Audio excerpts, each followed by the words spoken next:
আসসালামু আলাইকুম রহমতুল্লাহি ওয়া বারাকাতুহু। নবম শ্রেণীর সুপ্রিয় শিক্ষার্থীবৃন্দ, আশা করি সবাই ভালো আছো। আজকের এই ভিডিওতে আমি তোমাদেরকে তোমাদের বাংলা বইয়ের 119 পৃষ্ঠার 6.1.2 কবিতার কাঠামো বুঝিয়ে এই কাজটির একটি নমুনা উত্তর দেখাবো। পল্লিমা কবিতাটি পড়ার পর নিচের শখটি পূরণ করো। প্রথম কলামের জিজ্ঞাসাগুলোর জবাব দ্বিতীয় কলামে লেখো। এ কাজের জন্য সহপাঠীর সাথে আলোচনা করো এবং শিক্ষকের সহায়তা নাও। এবার এই ছকটির একটি নমুনা উত্তর আমি তোমাদেরকে দেখাবো।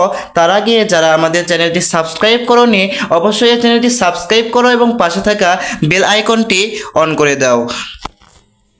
তো এবার উত্তরটি দেখা যাক। জিজ্ঞাসা, অনুপ্রাসের উদাহরণ। জবাব, অন্তমিল অনুপ্রাস, চরে করে মূলে দুলে, পুনরাবৃত্তি অনুপ্রাস, মুক্ত মাঠের মধ্য দিয়ে। জিজ্ঞাসা, উপমার উদাহরণ। জবাব, মায়ের মুখের হাসির মতো কোমলকালে উঠল ফুটে। জিজ্ঞাসা, লয়ের প্রকৃতি। জবাব, কবিতাটির লয় দ্রুত গতির। ছন্দের ধরন।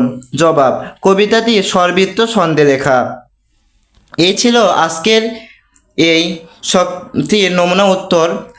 আর তোমাদের পরবর্তী 6.1.3 জীবনের সঙ্গে কবিতার সম্পর্ক বুঝি এই প্রশ্নগুলোর নমুনা উত্তর পরবর্তী ভিডিওতে দেওয়ার চেষ্টা করব ইনশাল্লাহ। ততক্ষণ সবাই ভালো থাকবে, সুস্থ থাকবে। আজকের মতো এখানেই বিদায় নিচ্ছি। আসসালামু আলাইকুম রহমতুল্লাহি ওয়া বারাকাতুহু।